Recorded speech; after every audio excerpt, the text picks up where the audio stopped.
Bonsoir à tous, merci d'être là et d'être encore aussi présent malgré l'heure tardive. Donc on est là pour parler de Spring Cloud, de Zipkin et surtout de tracing distribué. Donc ensemble on va pouvoir discuter de qu'est-ce que le tracing distribué, on va bien expliquer les termes, il y aura une petite partie théorique qui est nécessaire parce que c'est des outils qui vont se baser sur cette théorie, mais il y aura aussi une petite partie pratique.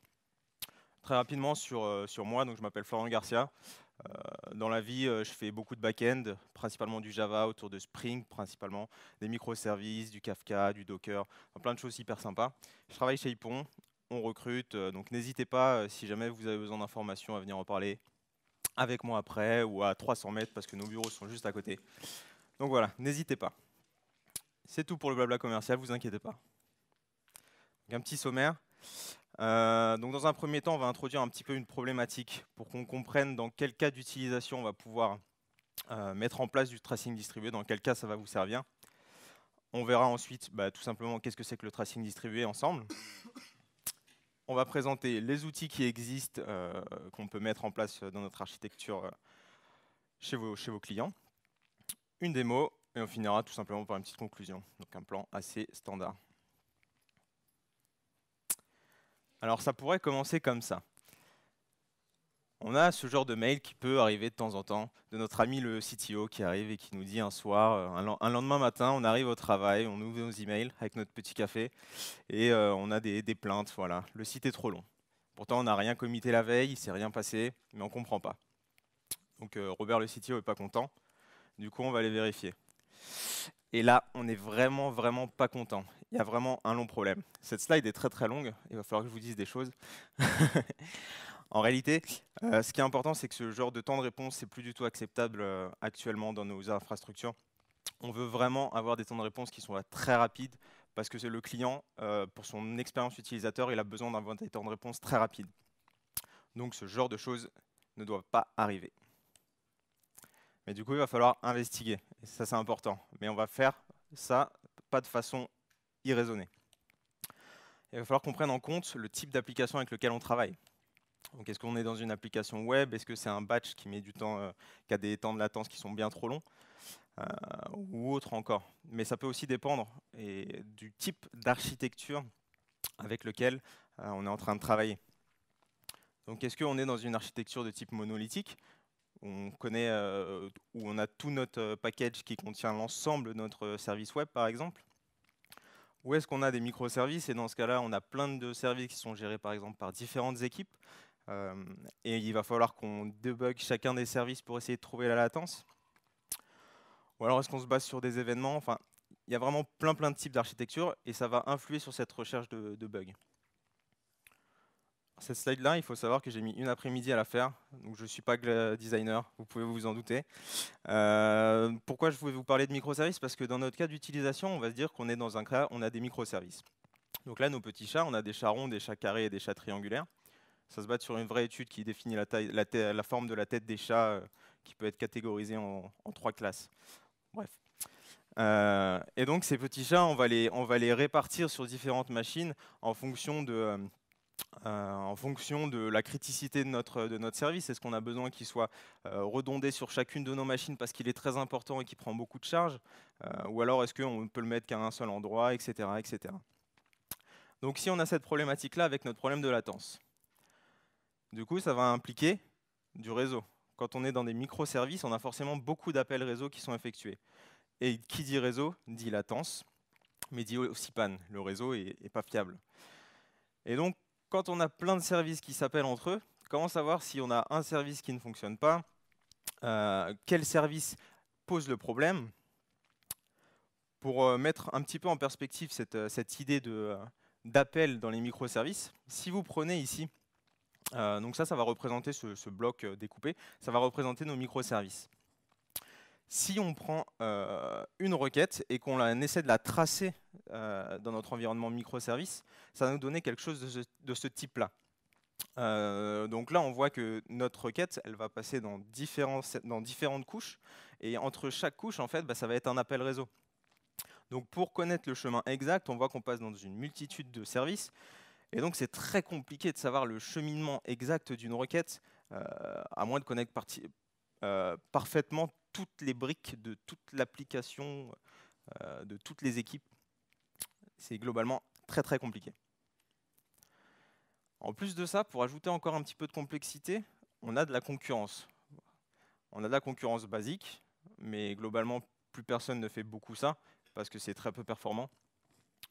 Où chaque appel, on attend la fin d'un appel et on en appelle un autre. Bon, il y a peut-être des cas d'utilisation, mais c'est de la concurrence qui est peu performante. Donc ce cas-là, il va être assez simple. Mais après, on a la concurrence qui est basique, entre guillemets, où chaque appel, on va les paralléliser, et voilà, et on récupère les réponses quand on en a besoin. On a le cas encore un petit peu au-dessus, où cette fois-ci, on a de la concurrence, mais de façon asynchrone. C'est-à-dire que nos requêtes, elles vont commencer dans un thread, mais on va récupérer la fin seulement que dans un autre thread, ou à un autre moment donné. Donc là, on commence vraiment à avoir des patterns qui sont quand même assez compliqués. Si on ajoute à ça des microservices, on a ce qu'on peut appeler de la concurrence distribuée. Où là, c'est même plus une question de thread, c'est carrément une question de service. C'est qu'on va commencer, par exemple, une requête dans un service, et on va récupérer la réponse dans un autre service. Et donc, quand on essaie de tracer une seule requête au sein de notre ensemble de microservices, on va se retrouver avec une requête qui commence dans un service tout en bas, par exemple, qui repasse au service du milieu, puis à celui du haut, et revient au milieu. Pour tracer cette requête-là et savoir où elle a commencé, où elle a fini, souvent on a envie de pleurer. Voilà. Donc quand Robert le CTO vient nous voir et nous dit qu'il y a un problème de latence, là on ne sait vraiment pas quoi faire. Ne vous inquiétez pas, il y a le tracing distribué. Alors juste un petit peu d'historique pour rappeler que en fait le tracing distribué, ça n'a rien de nouveau. Google, ils utilisent ce qu'ils appellent, ils utilisaient, parce qu'ils sont en train de faire des migrations, quelque chose qu'ils appellent Dapper depuis 12 ans. Dapper, ça veut dire courageux, je crois, en néerlandais. Depuis 12 ans. Et donc dans ce papier, en fait, ils définissent, entre guillemets, toutes les bases de ce qu'est le tracing distribué. C'est un livre blanc qui est disponible en ligne, si ça vous intéresse de le lire, qui n'est pas très long, il fait une page ou deux. Et qui explique qu'est-ce que c'est que le tracing distribué. Il en définit les termes, les notions, et il a été mis en ligne seulement il y a 6 ans. Avant, ils l'avaient gardé chez eux. Suite à ça, Twitter avait une implémentation entre guillemets interne de tracing distribué qui s'appelait Zipkin, et qui s'appelle toujours Zipkin d'ailleurs, et qui est open source depuis 4 ans. On a aussi eu, il y a 2 ans, la création de ce qu'on appelle Open Tracing. Open Tracing, ça va être une tentative de standardisation, enfin une tentative, c'est en cours, hein, c'est pas mort. C'est la standardisation en fait, du tracing distribué. Donc ça a été créé il y a 2 ans, et ça a même rejoint la CNCF en novembre 2016. Donc c'est un projet qui prend de l'ampleur. La Cloud Native Computing Foundation, CNCF. J'ai entendu des... Et en décembre 2016, il y a aussi, alors vous en avez sûrement entendu parler si vous jouez un petit peu avec AWS, l'annonce d'AWS X-Ray, qui va permettre de faire du tracing distribué, mais directement grâce aux outils AWS. Vos instances que vous allez déployer sur votre AWS vont directement être tracées. Donc du coup, je parle de traces depuis tout à l'heure, mais donc il faut définir un petit peu qu'est-ce que c'est que les notions avec lesquelles on va jouer dans la suite de ce talk. Donc on a des traces et des spans. Alors, qu'est-ce que c'est qu'un span? En fait, ça va être la plus petite opération qui va exister au sein du tracing. En fait, ça va juste avoir un début, une fin, et voilà, c'est un événement en fait qui dit il s'est passé ça entre temps et temps. Une trace, par contre, ça va être un graphe qui va regrouper un ensemble de spans. Et du coup, on peut représenter ça un petit peu comme ça. Donc là, c'est un petit peu un screenshot de ce que vous allez voir juste après avec Zipkin. Donc, excusez-moi. Ici, dans le service 1, on a donc l'ensemble des 4 barres que vous voyez vont former ce qu'on appelle la trace. Et chacune des barres, en elle-même, est un span. Excusez-moi.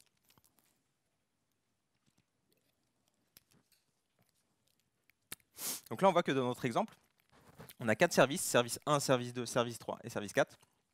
Et qu'on a une requête qui commence dans service 1, qui va appeler 2, qui va appeler 3, qui va appeler 4. Et voilà. Et donc notre trace, c'est l'ensemble de tous ces spans. Donc vous voyez déjà vous avez déjà une petite idée de la représentation que ça peut avoir le tracing distribué ici. On a aussi la possibilité de mettre ce qu'on appelle des tags. Alors un tag, ça va tout simplement être un couple clé-valeur dans lequel on va mettre en clé une information, peu importe ce qu'elle est, et une valeur qui va nous permettre en fait d'aller un petit peu plus loin dans le debugging d'une trace. Ce qui est intéressant ici, ce qu'on peut noter, c'est que par exemple, on peut mettre, lorsqu'il y a une erreur qui est levée quelque part dans notre application, microservice, on va pouvoir loguer par exemple cette exception. Comment ça s'implémente dans notre application actuelle? On va avoir 3 blocs différents. Le bloc de gauche, en fait, ça va être votre microservice, où vous allez avoir votre logique de votre application, vous allez avoir votre framework et tout ce qui existe dans votre application. Donc là, tout ça, vous connaissez. Ce qui va être intéressant, c'est que vous allez définir à côté de ça ce qu'on va appeler des traceurs. Des traceurs, ça va être des librairies. Donc là, il y en a 3 sur la photo. Il y a Open Tracing qui définit tout un ensemble de librairies, Zipkin et Spring Cloud Sluice. Et donc vous allez avoir ces librairies qui vont vous permettre d'instrumenter votre application pour pouvoir créer ces spans et ces traces automatiquement. Et elles ont toutes quelque chose en commun, c'est qu'au final, ce qu'elles font, c'est qu'elles vont juste envoyer toutes les informations qu'elles ont collectées sur chaque span, elles vont les envoyer à ce qu'on appelle les tracing systems. Alors il commence à y en avoir pas mal.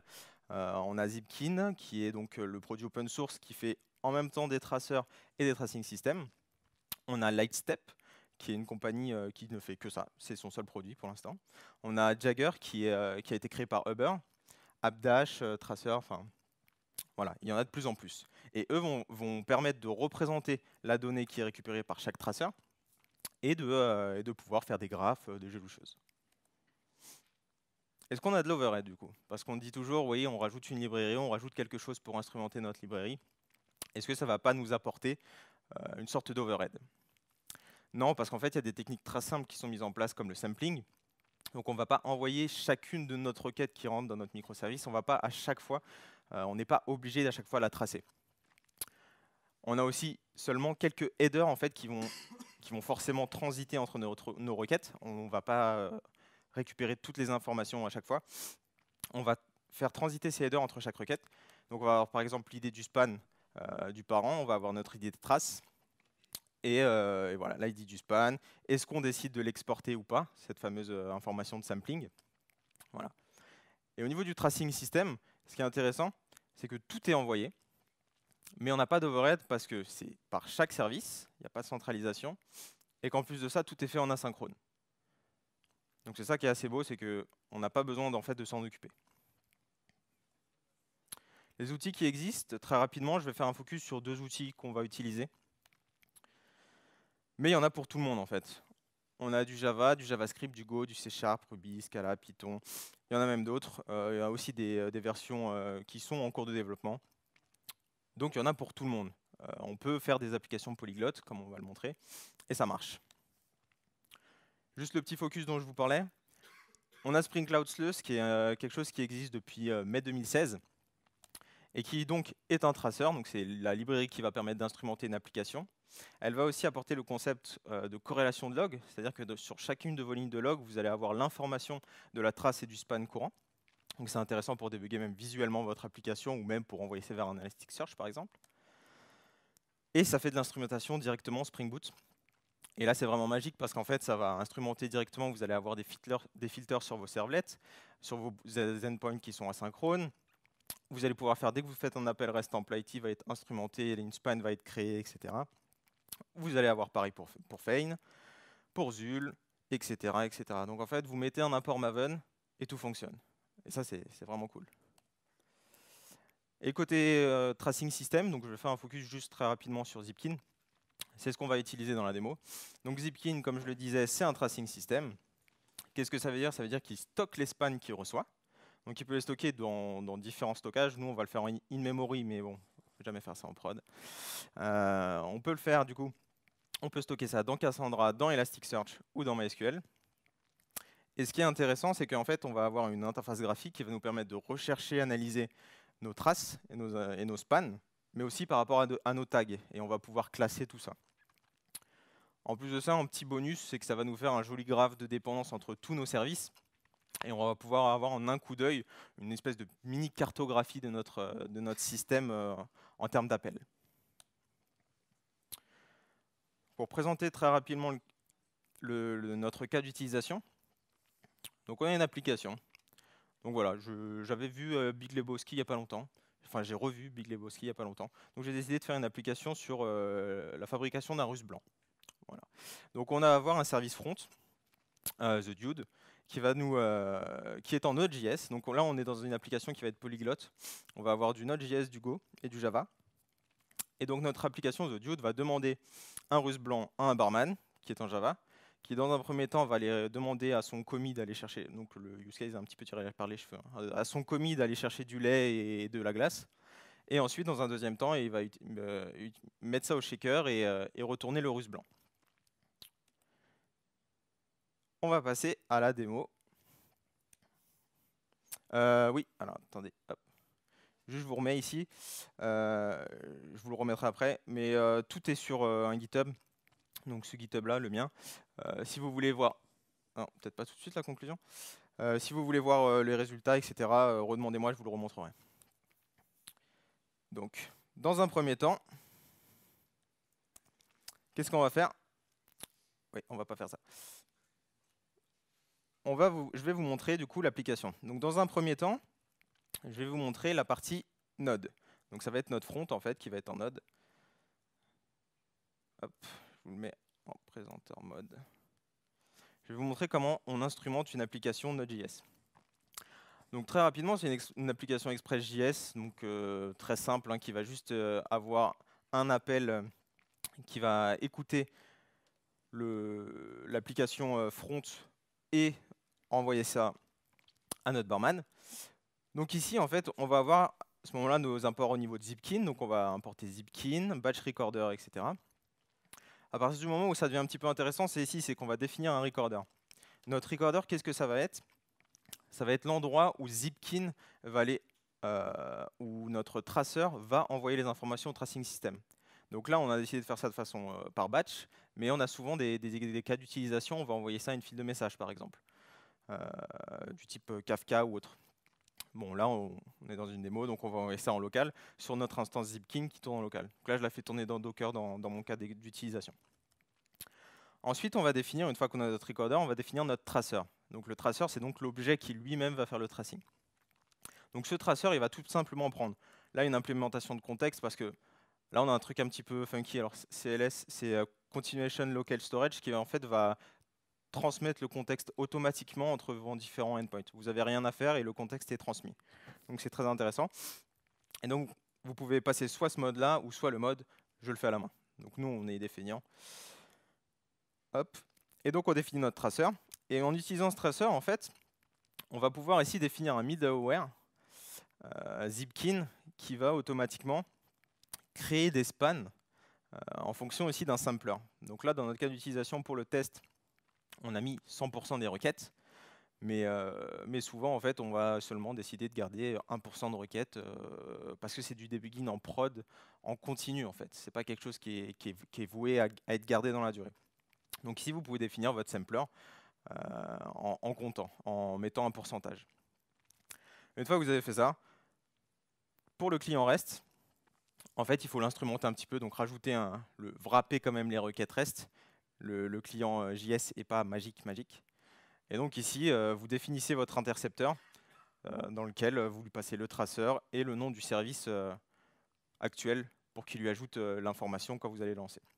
Voilà, après, rien de très incroyable. Un front et voilà l'appel qui renvoie vers notre service Java. Donc qu'est-ce qu'on va faire? C'est qu'on va lancer cette application. Dude. Ah, l'effet démo. J'ai dû toucher à quelque chose en... Là.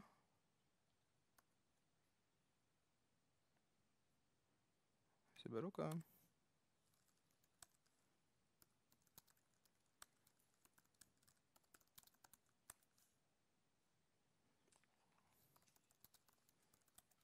Oh non.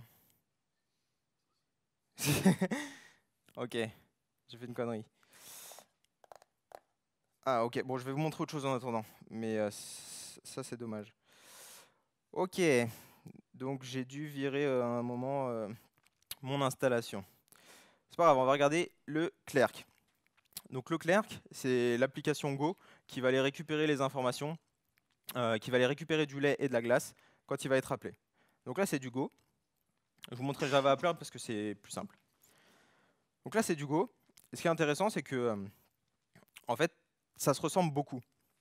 Ce qui est intéressant, c'est qu'on n'a pas besoin d'apprendre à chaque fois quelque chose. C'est assez intuitif et la doc est très très bien faite dans Zipkin. Donc ici, en fait, on va définir un traceur de la même façon, avec un collecteur. De la même façon, on lui dit d'envoyer sur Zipkin en local. On définit notre traceur. Et ensuite, quand on va récupérer nos requêtes, on va tout simplement recréer le span à partir de notre contexte. Et on va pouvoir ici, quand on fait nos créations quand on fait notre appel pour récupérer du lait, par exemple, on va pouvoir créer des spans à la main en se basant sur le contexte commun et en lui donnant un nom spécifique. Donc ici, on a, le code est un petit peu simpliste, hein, il fait juste un slip de 100 millisecondes, mais on va créer un span dans lequel il va aller chercher du lait pendant 100 millisecondes. Et voilà, créer un span à la main, en fait, ça peut être intéressant dans des cas où on fait un appel à un autre service, par exemple, qui lui n'est pas instrumenté. Au lieu de faire l'appel et de juste dire, bah voilà, il s'est passé quelque chose dans le code mais qui n'est pas instrumenté, on peut instrumenter manuellement. Ou quand on fait un processing qui est un petit peu long et qu'on veut pouvoir le suivre. Donc voilà, c'est assez simple aussi, ça ressemble. Ah. Ok.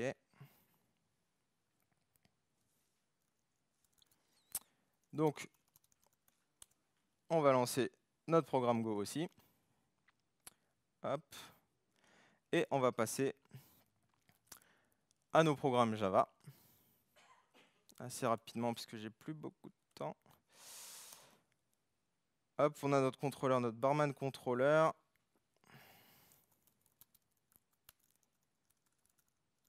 On va se remettre sur la branche de démo. Hop.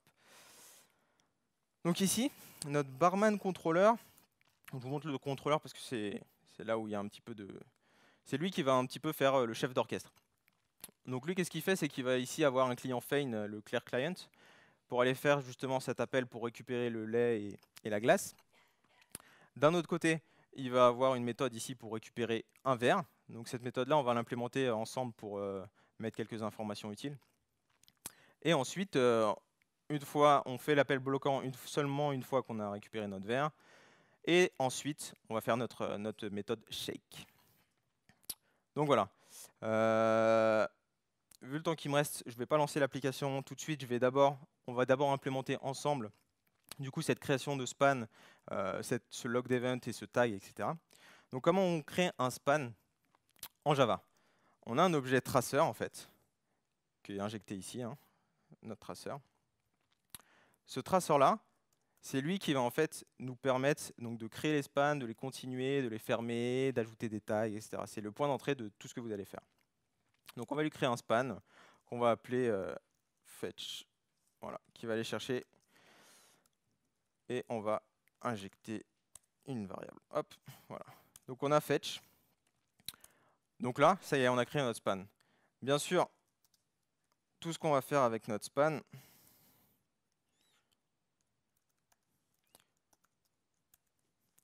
on va l'arrêter.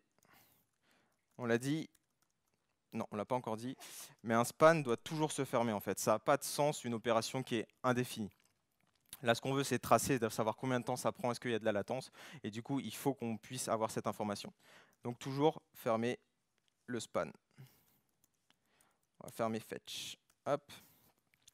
Qu'est-ce qu'on veut faire aussi? Donc là, on a créé notre span, on l'a fermé. On est plutôt pas mal. Ce qui peut être intéressant aussi, donc là, on va faire un premier traitement, par exemple.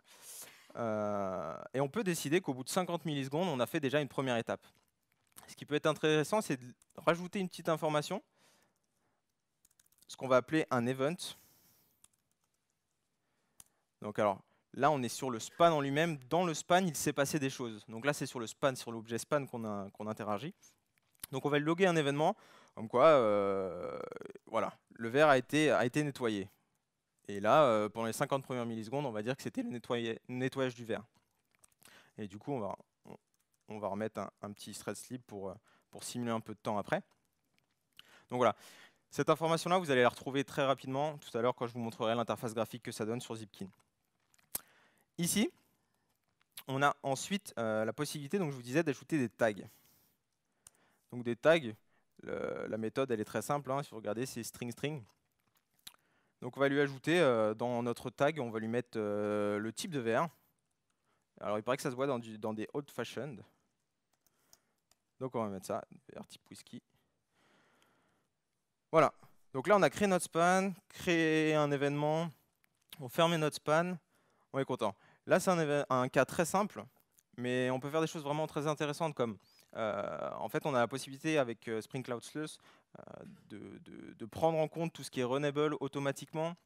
L'asynchronisme est géré aussi, donc on peut créer des spans à la main, etc., asynchrone. Donc, faire beaucoup de choses. Donc voilà, c'est à peu près tout pour ce service-là. Juste, je vais vous montrer le POM. Comment on fait pour avoir Spring Cloud Sluice? Eh ben, on a un dependency management de Spring Cloud. Donc là, c'est la commande NSR5, c'est une des dernières. Et derrière, on a ici voilà, là où la magie arrive. On a Spring Cloud Starter Zipkin, qui va être un starter qui va nous permettre d'envoyer automatiquement vers Zipkin. Par défaut, c'est en localhost. Et qui va nous permettre d'avoir les dépendances pour Sluice. Donc voilà, on va pouvoir lancer notre application. Hop. Barman et Shaker, je la laisse cacher parce qu'elle a un petit problème de latence. Sinon, c'est pas marrant.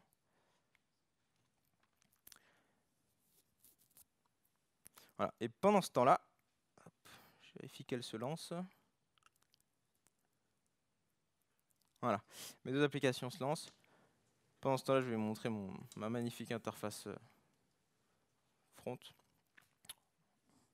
Oh, il manque un bout. Voilà, bon, c'est le diode. Donc très simple, hein, je me suis pas trop foulé. Hop, et ici, ok, il me reste plus beaucoup de temps. Ici, Zipkin, il est accessible sur le port 94.11 quand vous le lancez. Et c'est là où il écoute aussi. Donc l'interface est très simple, hein, c'est minimaliste. En gros, vous allez avoir ici vos services, les spans que vous allez vouloir rechercher, et vous allez pouvoir ici faire des recherches par rapport à des annotations, par rapport à des tags. Et ici, vous allez pouvoir rechercher par un numéro de trace. Voilà, et des durées, vous allez pouvoir filtrer, ça fait plein de choses. Je vérifie juste que mon application est lancée. Voilà, mes applications sont lancées. Donc ce qu'on va faire, c'est qu'on va lancer cette application-là, et pour la faire crasher un peu plus vite, on va en lancer une deuxième.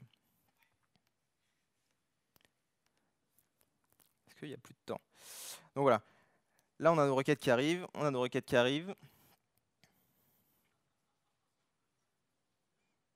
et on va voir qu'il va y avoir un petit caillou.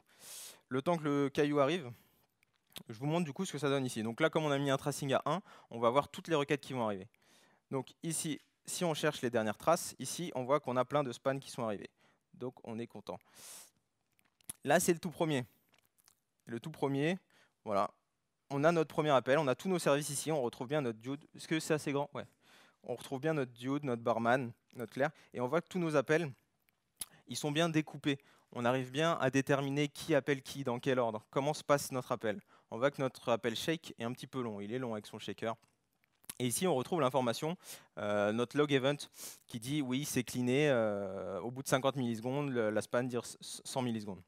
On peut avoir des informations un peu plus précises en cliquant dessus ici, pour avoir directement tous les tags qu'il y a sur. Et on voit que par exemple en Java, ce qui est intéressant aussi avec Spring Cloud Sluice, c'est qu'il y a beaucoup d'informations. On sait dans quelle classe il est passé, qu'est-ce qu'elle est la méthode appelée par le contrôleur. Lost, etc. Donc c'est très intéressant et c'est très facile à mettre en place. Si on reprend notre application ici, en fait, voilà, on va se manger des Hystrix runtime exception. Ok, je suis bourré. Hop, parce qu'en fait, au bout d'un moment, on va avoir une erreur. Et donc, si on retourne sur notre interface très rapidement, hop, et qu'on recherche les traces, il met toujours les plus longues en premier. Ah, pardon. Cliquez 2 fois. Ici, on voit qu'on a des traces rouges. Ça, c'est encore grâce à Sluice. Quand il y a une erreur, il met les traces en rouge. Enfin, il met un message d'erreur et qui permet de mettre les traces en rouge. Et on voit que là, là c'est n'importe quoi, en fait. Il a mis 6 secondes dans le module shake. Donc voilà, plus rien ne marche. Et donc on peut déterminer que là, il y a probablement un problème au niveau de notre service check. Très rapidement, les dépendances, il me reste 2 secondes, hop. On voit ici le graphe de dépendance entre nos applications. Donc là, avec 4 applications, ça a un intérêt, mais assez minime. Mais globalement, si on avait beaucoup plus d'applications, là, on a vraiment quelque chose qui a du potentiel. On voit quel service appelle lequel, avec quelle fréquence, et en fonction de l'épaisseur des traits, le nombre de fois qu'il est appelé. Hop, pas bonne présentation, excusez-moi. C'est demain, ça, si vous voulez. Conclusion, très rapidement, j'ai plus de temps. Alors, qu'est-ce que c'est? C'est un outil d'analyse de latence, comme je l'ai montré. On peut aussi ajouter de la corrélation de log qui va nous permettre de suivre notre trace directement visuellement ou via des outils en regroupant tous nos logs. En plus, on peut propager du contexte pour avoir des informations lors du debug. C'est en temps quasi réel, ça arrive assez vite en production, mais du coup c'est vraiment du debug et ça n'a pas vocation à rester longtemps. C'est pas de l'information qui a de la valeur dans la durée en fait. Il y a peu d'overhead, c'est très simple et ça coûte rien en fait. Juste votre infra pour stocker vos spans, mais il n'y a aucun coût, c'est open source. Et en bonus, ça fait une petite interaction entre vos différents services. Voilà, je suis désolé, j'avais plus de temps. Merci à vous.